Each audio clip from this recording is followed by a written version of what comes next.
इन बच्चों आज हम पढ़ेंगे हिंदी व्याकरण।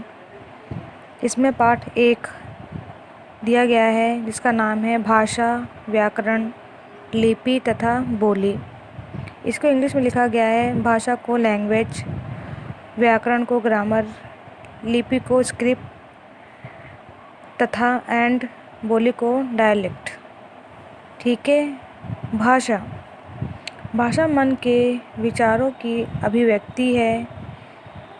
भाषा जो है, जो हम बोलते हैं, बोली अपने मन के विचारों का अर्थ है सोचना। हम अपनी सोच को किस तरीके से दूसरों को हम प्रकट करते हैं। मानव सभ्यता और भाषा का क्रमशः धीरे धीरे विकास हुआ। जो मानव सभ्यता का अर्थ है संस्कृति, और भाषा का धीरे धीरे विकास हुआ। पहले मानव संकेतों से अपना कार्य आगे बढ़ाता रहा। जो पहले मानव थे वे जो अपना काम करते थे, संकेतों का अर्थ है इशारों से अपना कार्य का अर्थ है काम करते थे। धीरे धीरे इन्हीं संकेतों में सुधार होता गया और भाषा के रूप में विकास हुआ। फिर धीरे धीरे इशारों, जो संकेतों का अर्थ है इशारों में सुधार होता गया और जो इशारे थे वह भाषा का रूप ले लिया और उसका विकास हुआ। भैया बहनों, हम अनेक माध्यमों से अपने मन के भाव और विचार प्रकट करते हैं।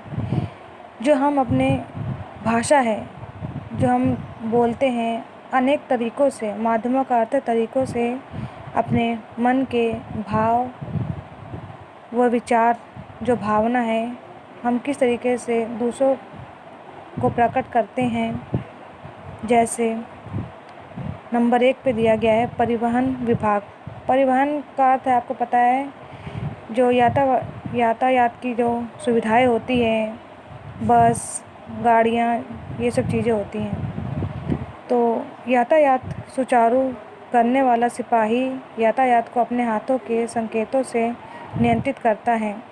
जो आपने देखा है रोड पर जो पुलिस जो होती है सफ़ेद यूनिफॉर्म में,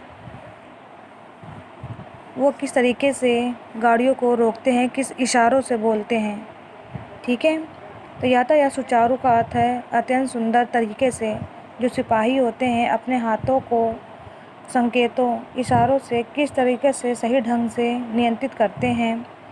नंबर 2 रेल विभाग। रेलवे में रेल का गार्ड लाल हरी झंडियों या प्रकाश के संकेतों से रेल यातायात नियंत्रित करता है।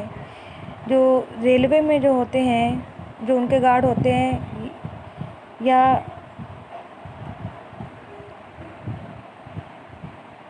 लाल या हरी झंडियों या प्रकाश, जो उजाले की रोशनी होती है, उन संकेतों से वह उसको सही तरीके से नियंत्रित करते हैं। खेलों में शारीरिक शिक्षक अपनी सीटी के संकेतों से प्रतियोगिताएं या खेल कराता है। अर्थात जो बच्चे खेलते हैं, जो उनके शिक्षक होते हैं खेल के, तो वो अपनी सीटी होती है उनके पास, वह सीटी बजाकर और इशारों से उनको खेल खिलाते हैं और प्रतियोगिताएं आयोजित करते हैं। वे सब काम इशारों से करते हैं। उपयुक्त संकेतों से भाषा का मौखिक स्वरूप देखा गया है। उपयुक्त तरीके से संकेतों से भाषा का मौखिक रूप, मौखिक का अर्थ है जो हम मुंह से बोलते हैं, जैसे मैं आपको बोल कर पढ़ा रही हूँ, उस तरीके से हम अपने भावों को बोलकर तथा लिख कर भी प्रकट करते हैं। जो हमारे मन के जो भाव होते हैं हम बोल भी सकते हैं और लिख के, जैसे हम चिट्ठी लिखते थे पहले, उस तरीके से हम बता सकते हैं। जब बोलकर लिखकर अपने मन के भाव प्रकट होते हैं, जब बोलकर या लिखकर अपने जो मन के जो अंदर के जो भाव होते प्रकट होते हैं, वे क्या कहलाते हैं? भाषा कहलाते हैं। जैसे आपको ये 3 पिक्चर दी गई है, इसमें आप देख रहे हैं पहली पिक्चर में आज भारत ने क्रिकेट में पाकिस्तान को हराया। इसमें क्या लिखा है? ये हराया है, कर रहे हैं काम ये। आज गणित विषय सभी के समझ में आ गया। ठीक है। आदरणीय पिताजी सादर प्रणाम। ये चिट्ठी लिख रहे हैं। इन्होंने खेल के, इन्होंने पढ़ा के, इन्होंने लिख के इस तरीके से अपने भाषाओं को प्रकट किया है।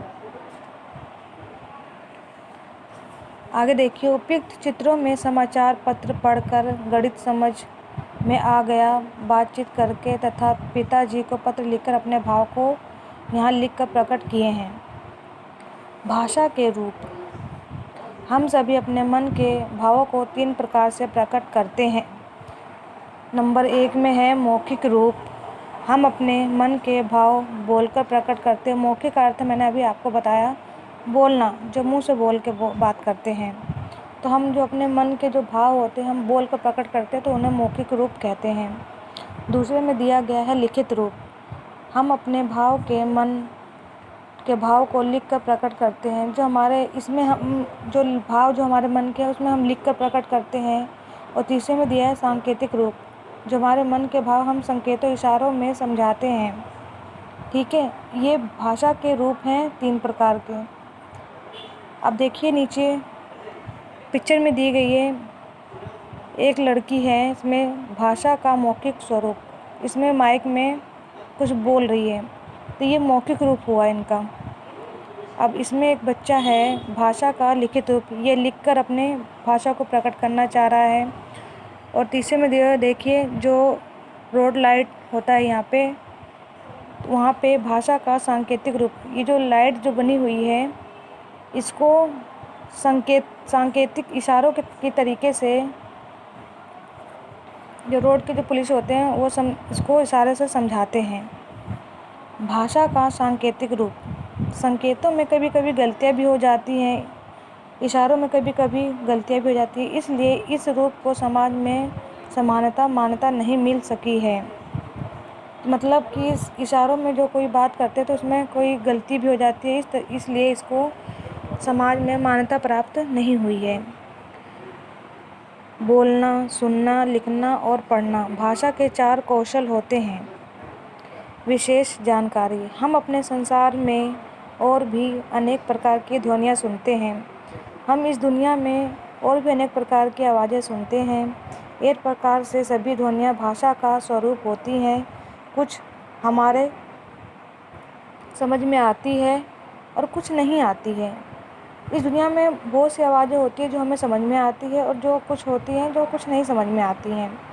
वायुयान की आवाज़, इंजनों, कारखानों में हो रही आवाज़ आदि, इसके अतिरिक्त जीव जंतुओं की आवाज़ें, मोर का प्याऊ ऊ प्याऊ ऊ करना, गाय का रंभाना, कबूतर का गुटरगू और चिड़िया का चींची इत्यादि। हम इनकी बोलियां समझ नहीं सकते, इसलिए इस प्रकार की बोलियों को मानव की भाषा के अंतर्गत नहीं माना गया है। आगे देखिए, इसमें दिया गया है भाषाएं। नंबर 1 पर है मातृभाषा। मातृभाषा, हम अपने माता पिता तथा परिवार से जो भाषा सीखते हैं उसे मातृभाषा कहते हैं। इसका अर्थ आपको समझ में ही आ गया होगा। जो हम अपने घर में, परिवार में जो भाषा हम सीखते हैं वे मातृभाषा कहलाती है। राजभाषा। राजभाषा, हमारा देश विभिन्न भाषाओं, वेशभूषा तथा बोलियों के लिए जाना जाता है। अनेकता में एकता, हिंद की विशेषता, जैसे हमारे देश में अलग तरीके के वेशभूषा मतलब कपड़े तथा बोलियां बोली जाती हैं। और अनेकता में एकता मतलब 4 लोग जो एक होकर साथ रहे, वो हिंद की विशेषता है। जैसे यहाँ पे दी गई है, बंगाल में बंगला, गुजरात में गुजराती, तमिलनाडु में तमिल, महाराष्ट्र में मराठी। ये सब बोलियाँ लिखी गई हैं किस स्टेट में कौन कौन सी भाषाएं बोली जाती है। असम में असमिया, गोवा में कोंकणी, आंध्र में तेलुगु, पंजाब में पंजाबी, हिमाचल में हिंदी, सिक्किम में नेपाली, मणिपुर में मणिपुरी, ओडिशा में उड़िया, कर्नाटक में कन्नड़, जम्मू कश्मीर में कश्मीरी, डोगरी, हिंदी। ये सब बोलियाँ जो होती हैं, ये जो भाषाएं जो हैं ये बोली जाती हैं। धन्यवाद।